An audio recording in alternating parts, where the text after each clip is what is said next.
need to understand them and take advantage of it. You will make trillions distributed across all of you. That is where to spend your time. That is where I will spend my time. This is Chamath Palihapitiya. He likes to frame himself as the billionaire of the people. He's apparently on the side of retail investors. He wants to spread awareness about climate change and pollution, and he wants to change the world for the better. But Chamath is nothing more than a master manipulator and a public relations expert. Everything he says and does is cynically crafted to draw your attention and make you feel a certain way. This is exactly how he was able to go from being an unknown rich douchebag to briefly becoming even more popular than former retail favorite Cathie Wood. But don't be fooled.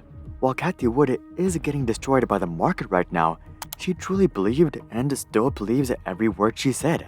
Chamath, on the other hand, was just playing the publicity game, and he used his charm and apparent honesty to attract millions of retail investors towards him. If he had simply constructed a fan base, it wouldn't have been a big deal. But Chamath would consistently go on to financial news outlets like CNBC and Bloomberg and spew investment advice that he himself did not believe in. This would result in millions of investors to consistently follow his advice and get burned, while Chamath would always pull out at the right time, growing his billion-dollar empire. Now, this is nothing new for Wall Street. Hedge funds and investment banks are notorious for screwing over the average investor. But they don't even try to hide it. That's just the game they play. They make their money on the FOMO, fear, and blunders of retail investors. Chamath, on the other hand, likes to masquerade as the good guy. He's the one that tips a minimum of 100% to support hardworking waiters. He's the one that invests in businesses and ideas that help build the future for everyone. He's the one who exposes the phony insiders, but in reality, the only phony here is himself. So here's the ugly truth behind the billionaire of the people, Chamath Palihapitiya. One of the biggest traits that people value in someone that they look up to or take advice from is authenticity. But Chamath has virtually no authenticity because the things he says have little to do with what he personally believes in. Instead, he simply tells you exactly what you want to hear. He cleverly identifies trending investment topics and cynically positions himself squarely on the side of the retail investor. Likely one of the best examples of this positioning is with Tesla stock. By now, I'm sure you're all familiar with Tesla's insane run-up and eventual crash over the past few years. Much of this was caused by retail investors squeezing out short sellers who had pummeled the stock for years. So it was only natural that a sort of camaraderie and brotherhood was formed amongst these investors. They had shown up hedge funds and even Bill Gates. And now they were gonna huddle till they can't huddle no more, because 1, screw the shorts, and 2, don't bet against Elon.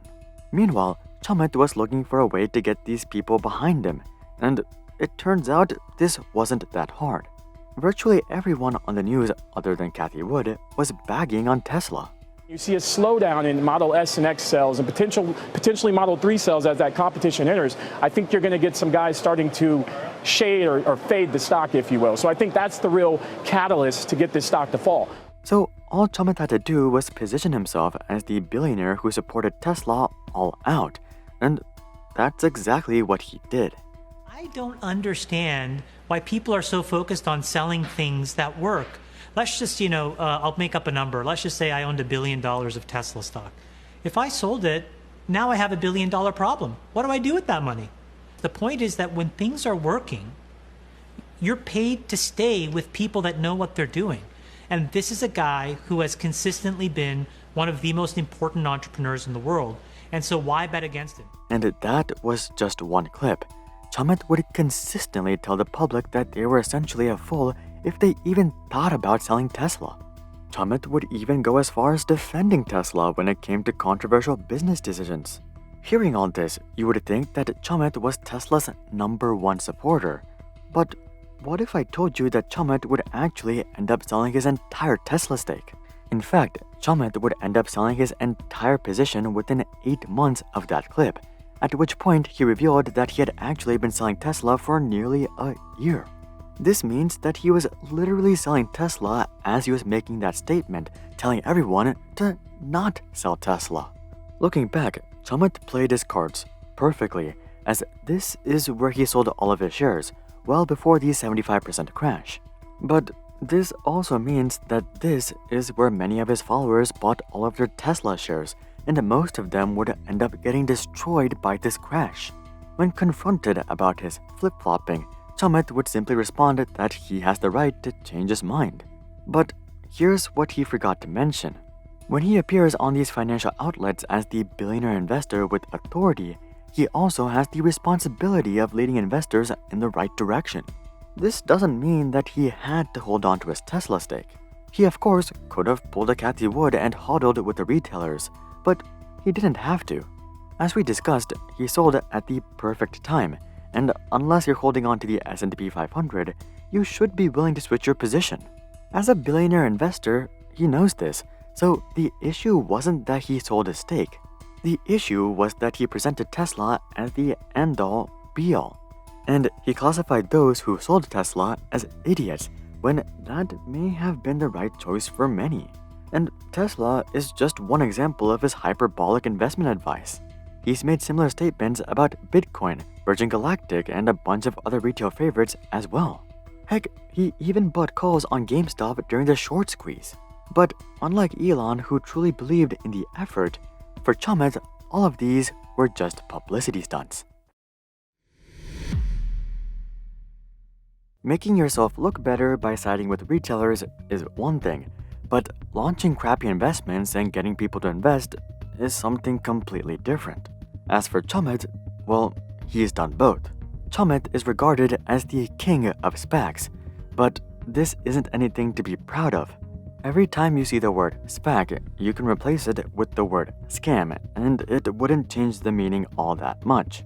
If you're not familiar with SPACs, it stands for Special Purpose Acquisition Company, and it's really just a scheme to bypass regulation while making deal sponsors like Chamath even richer. Here's how it works. Let's say you have an up-and-coming company that wants to go public. If you wanted to do it the right way, you would have to go through a bunch of SEC scrutiny and pay massive fees to simply operate as a public company. You'll have to put out quarterly reports, host shareholder meetings, and probably deal with more audits. While this is truly quite annoying for businesses, these regulations are what keep retail investors at least somewhat safe. But what if there was a way to work around this red tape? Well, there is. Enter SPACs. SPACs are basically shell companies that will go public in place of the original company. People can invest into the SPAC, and the SPAC will turn around and invest into the original company. And given that the SPAC is just a shell, it's far easier and cheaper to maintain the SPAC as a public company. Chamath likes to frame SPACs as some sort of service to retail investors. He's apparently leveling the playing field by giving everyday people access to private investments. But really, SPACs are just a way to give the public access to highly volatile private investments that aren't quite ready to go public. As such, these companies usually get obliterated by the market once the hype dies down, and that's exactly what happened to basically all of Chamath's SPACs. Virgin Galactic down 94%, Opendoor down 97%, Clover down 95%, SoFi down 85%, Desktop Metal down 96%, Proterra down 88%, Latch down 97%, Sunlight Financial down 94%, and Berkshire Grey down 96%. Basically, every single one of Chamath's SPACs are down at 90%. But none of this matters for Chamath because he's already made his money. Did you think that Chamath set up these SPACs for free? Of course not. He gets 20% of every SPAC he creates for himself. And you can bet that he offloads these turds as soon as possible. For example, Chamath sold his Virgin Galactic stake for over 3 times the IPO price, which netted him $200 million. So not only is Chamath throwing out crappy investment advice, he's literally engineering crappy investments that lead to retail investors losing billions of dollars. And he does all of this while pretending to be the billionaire of the people. Through all of this, you've probably been wondering, why go through all of this effort to craft a public image? Why not just be a SPAC king behind closed doors and avoid the public's eye altogether? Well, the answer is that Chamath has political ambitions of becoming the governor of California. And all of his public appearances and Gamestop YOLOs are his strategy to get into the good graces of everyday people. But here's the thing. If you can't even trust this guy to hold on to his stock positions, how can you trust him to execute on his campaign promises? The answer is that you can't. And if you don't yet believe me that Chamath is just a cynical turd, just listen to how he describes the Uyghur genocide in China. Yeah, nobody cares about what's happening to the Uyghurs, okay? You bring it up because you really care, and I think that's nice that you care. The rest of us don't care. I'm just telling you a very hard... Wait, you're saying you personally don't care? I'm telling you a very hard, ugly truth, okay? Of all the things that I care about, yes, it is below my line. It's one thing to say that most people are ignorant of the genocide, which is probably true. But it's something completely different to say that people don't care and that this crime against humanity is under his line. Now, this is actually the only time in this video that I'll actually support Chamath. I don't think Chamath actually means what he says here. I think he's trying to use the Donald Trump and Andrew Tate strategy of making ludicrous statements just to draw people's attention. For example, Trump has his infamous line about Mexicans, and Tate has dozens of clips about women. So Chamath may have just been trying to play into the media cycle and get more attention for himself. But this really isn't all that much better. Either Chamath truly does not care about mass genocide, or he does care and he's cynical enough to use mass genocide as a publicity stunt. Both are despicable behavior, just different levels of it. Fortunately, people didn't fall for his little stunt, and he would end up getting slammed by his audience and the media alike. At the end of the day though, this wasn't the first time that Chamath had used this strategy. It was just the first time that he was blasted for it. Back when he was promoting Tesla, he was literally selling the stock. But he was talking up the stock just to gain publicity for his clean energy initiatives as governor. Similarly, when he bought into GameStop, he was simultaneously launching SPACs that would cost retailers the same losses that hedge funds were causing. But he had the audacity to act like the billionaire that was supporting the strike against Wall Street. The reality is that for Chamath, everything that he says and does on TV is just to gain publicity and momentum for his potential political career. You shouldn't take a single word he says as his true beliefs or genuine advice, because in the end, he's just a cynical turd.